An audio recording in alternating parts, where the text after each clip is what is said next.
Hey everyone, hope you're doing well today. In this video, let's talk a little bit more about properties of exponents and radicals. But as you can see here, all four of these problems or expressions are in radical form, and we're going to try to rewrite them or simplify them. Let's jump right into it. Let's start with this first expression. To begin, you want to notice that this index over here is 3. That means we have to have 3 of some factor that we take out of this cube root function. Let's look at this 125 first and see if we can break it down into 3 of some factor. So on the side here, I'm going to take this 125, and I'm going to go ahead and make a prime factorization tree. So I know 5 times 25 is going to be 125.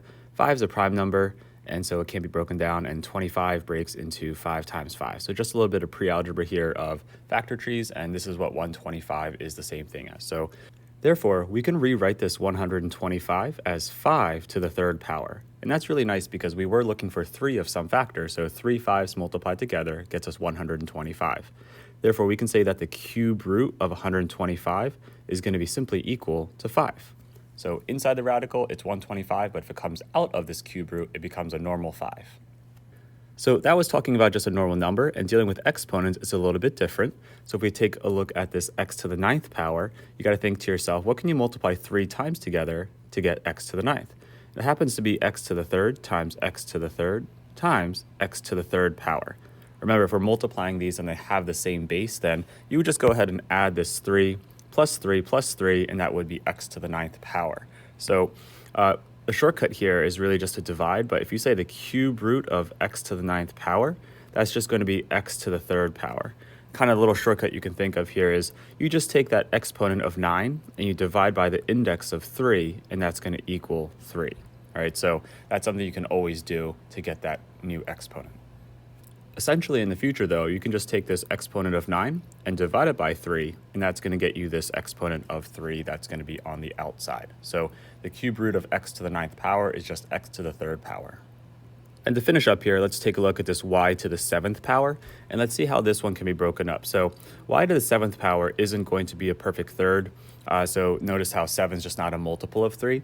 However, you can break it up into a couple that are. So we can say this is y to the 6th power times y to the 1st power, right? That's going to be the same thing. And the reason why we're going to do that is because 6 is a multiple of 3, right? So if we take a look at this y to the 6th power, that can be broken down into y to the 2nd power times y to the 2nd power times y to the 2nd power.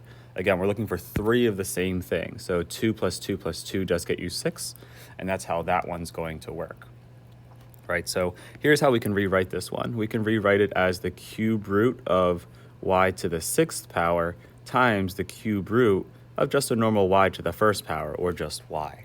Okay, that cube root of y to the 6th power is going to be y to the 2nd power times the cube root of y. So that one doesn't get to come out because there weren't 3 of them. Okay, it was just a bit of an extra. Long story short, we found out that the cube root of this 125 over here is going to be the 5 that we found out. So that's going to be a 5 that's going to come out of the radical, right? For this x to the 9th power, that one actually came out evenly. So that was x to the 3rd power. So that's going to come out of the radical as well. As for this y to the 7th power, keep in mind here that we broke that up into y to the 6th power times y to the 1st power. The cube root of y to the 6th we said was y to the 2nd. So that's going to be what comes out over here. And the only part that wasn't a perfect cube root was this cube root of y that was left over. So we're going to multiply this by the cube root of y. So just like that, that would be one way to write this expression in a more simplified way. Now, while this is one way to write our solution, I do want to go over and show you how to write it using exponential form here. And so we take a look and see that these are both with the same base of y. So this is really y to the 2nd power times, and you want to remember that y to the, or the cube root of y is technically y to the 1/3 power, right? Those are the same thing.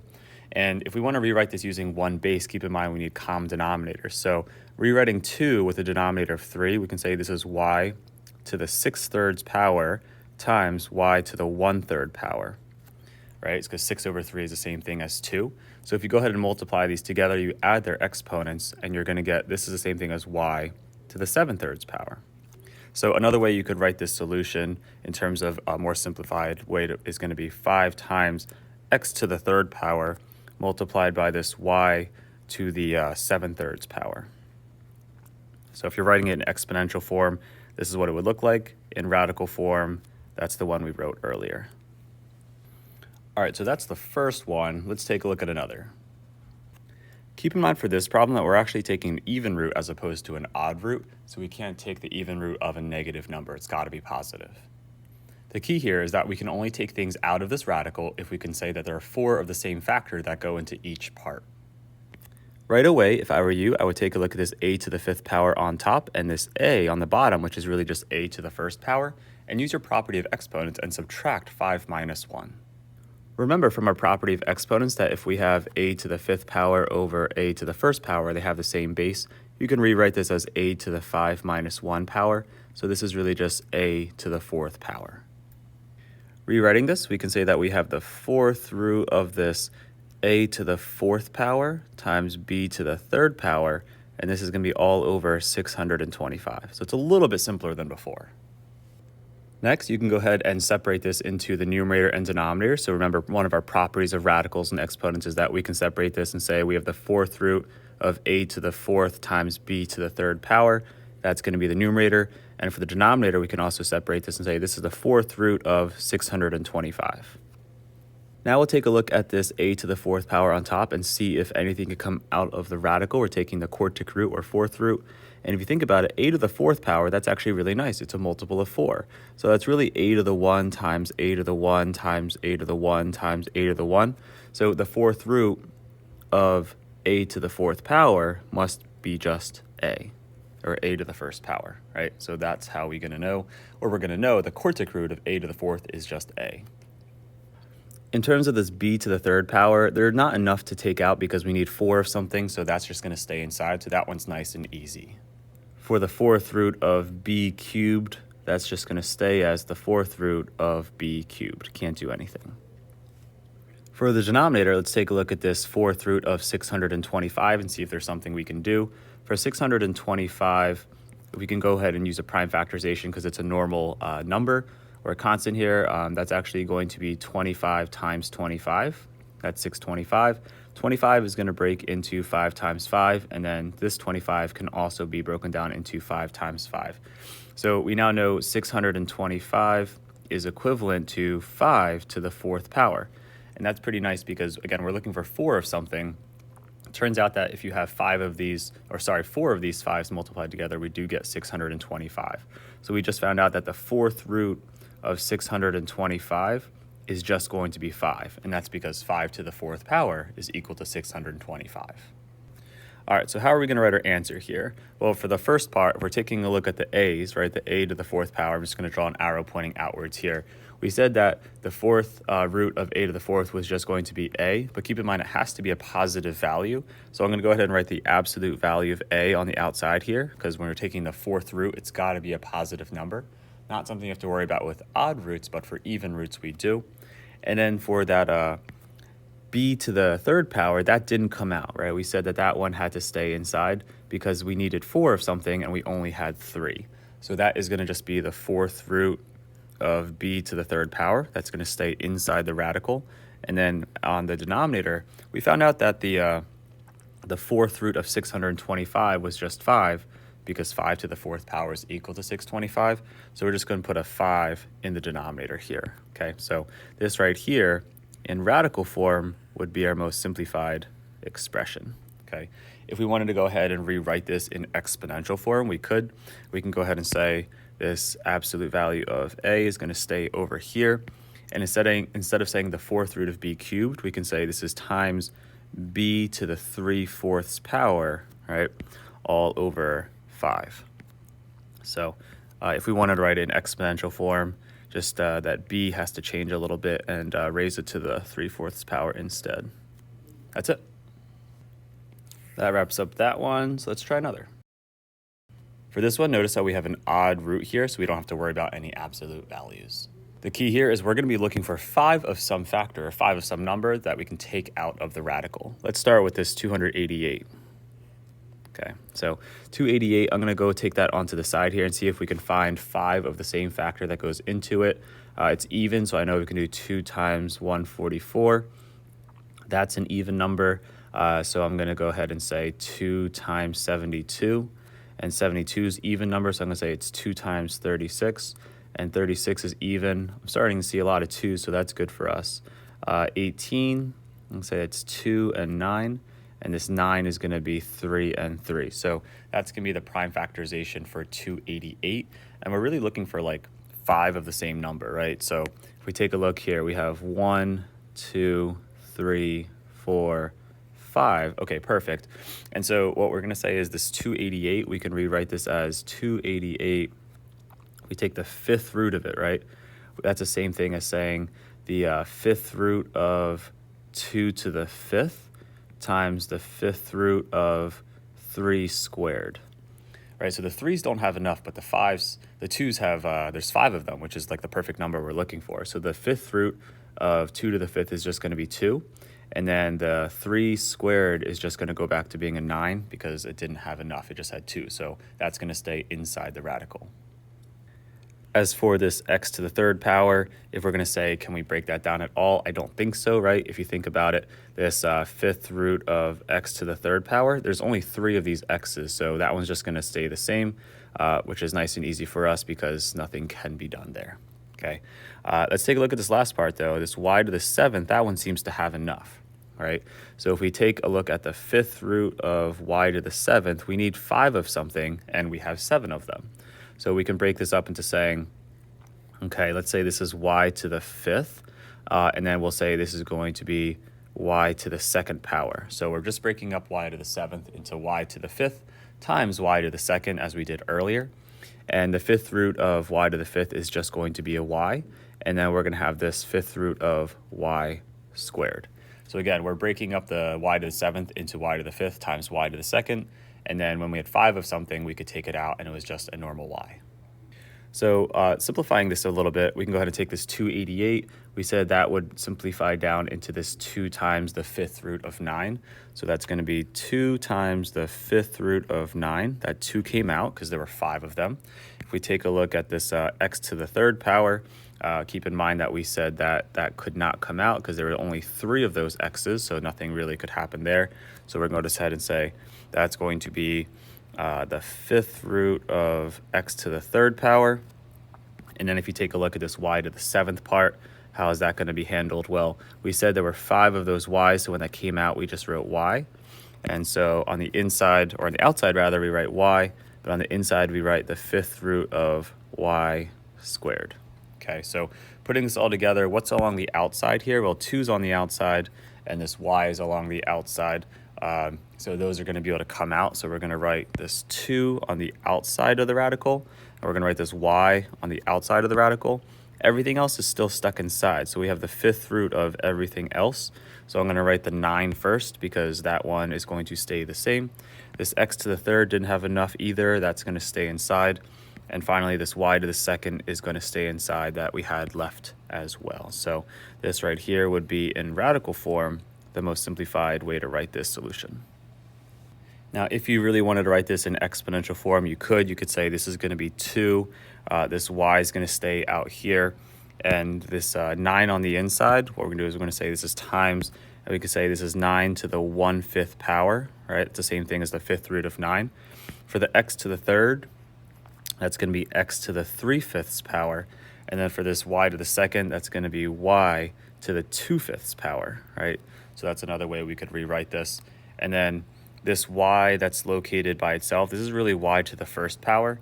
So we can rewrite that as, if you're combining this y to the 1st power with y to the 2/5 power, that's really going to be y to the 5/5 plus 2/5. Remember, we can add them together. So that would be y to the 7/5 power. So in exponential form here, we can really write this as 2 multiplied by this 9 to the 1/5 power. We can multiply that by our x to the 3/5 power, x to the 3/5, just like that. And then finally multiply this by y to the 7/5 power. So in case you just wanted some practice or just to make sure you understand exponential form, you could technically rewrite this expression this way as well. And that is that problem. Here's the last example for this video. So here's our original expression, and keep in mind we're taking an odd root again, so we don't need to worry about any absolute values. Now, looking inside, let's start with the numbers first before we separate this into two parts, like the numerator and denominator. Let's just see if we can simplify anything. So let's look at this. Let's look at this 297 on top and this 3 on bottom and see if it's divisible. Well, according to divisibility rules, if you add 2 plus 9 plus 7, that's 18, and that is divisible by 3. Also think about it, 300 is divisible by 3, right? 3 times 100 is 300, and 297 is just 3 less than that. So I think that's just going to be 99. So for that first part, let's go ahead and rewrite this. I'm going to say this is the cube root of... And so we have this fraction bar in the middle, but 297 over 3 is the same thing as 99. So I'm just going to write 99 on top. Okay. And for this next part, what I'm going to do here is take a look at the m's. So on top, we have m to the 4th power, and on bottom, we have m to the 2nd power. And so if we simplify that, we can subtract, and we're going to end with m to the 2nd power on top, right? And then finally, if we take a look at the ends at the end here, we have n to the 5th power, and then down here we have an n to the 1st power, and we can also subtract those, and that's going to be n to the 4th power. So actually everything in the denominator cancels out, so we can just go ahead and write a 1 here. So simplifying first can be super helpful, because then sometimes we end up with an easier problem to deal with, and in this case we have no fraction anymore, which is really nice. So we still have this 99. We have this m to the 2nd power on the inside, and we have this n to the 4th power. So that would be this new expression that we can try to simplify, right? Now, just going forward, we are looking for 3 of each part here. So taking a look at this 99, let's see if we can find 3 factors that are the same. If we take a look at 99 and break it down, I think we can say this is going to be 3 times 33, okay?